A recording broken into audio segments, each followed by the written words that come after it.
தாம்பரம் மாநகராட்சியில் பாதாள சாக்கடை குழாய் உடைந்து தொழிற்பேட்டை முழுவதும் கழிவுநீர் ஆறாக ஓடுவதால் தொழிலாளர்கள் அவதியடைந்து வருகின்றனர். சென்னை தாம்பரம் மாநகராட்சி சார்பில் பாதாள சாக்கடை கழிவுநீர் சேகரித்து சுத்திகரிக்கப்பட்டு வெளியேற்றும் நிலையம் உள்ளது. இந்த பகுதியில் கடந்த 4 நாட்களுக்கு முன்பு கழிவுநீர் குழாய் உடைப்பட்டு அதிலிருந்து கழிவுநீர் வெளியேறி ஆறாக ஓடுகிறது.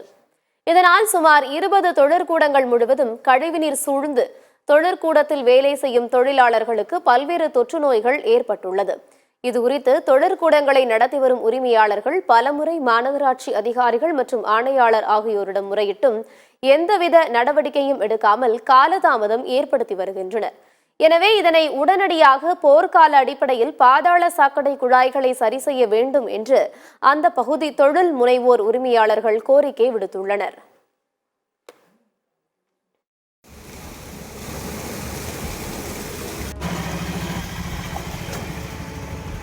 ஆனால் கவர்மெண்ட் எங்களுக்கு உண்டான அடிப்படை வசதி, ஒரு சாலை வசதி, குடிநீர் வசதி, குப்பை ஆள்றது, தெருவிளக்கு எதுவுமே கிடையாது. நைட்டில் கூட நாங்கள் இந்த பக்கம் போனோம்னா சில லேபர்ஸ் கீழே விழுந்து எழுந்து தான் போகிறாங்க, அடிப்பறாங்க. நிறைய கஷ்டமாக இருக்குது. அரசாங்கம் இதில் முதல்ல தலையிட்டு, தொழிலாளர் துறை அமைச்சரும் தொழில்துறை மந்திரியும் இதில் தலையிட்டு, செயலாளர்களும் தலையிட்டு எங்களுக்கு நிரந்தரமாக அந்த பக்கம் மேடவாக்கம் மெயின் ரோட்டில் போகிறதுக்கு ஒரு பெரிய பாலம் கல்வெட்டு கட்டி கொடுக்கணும்.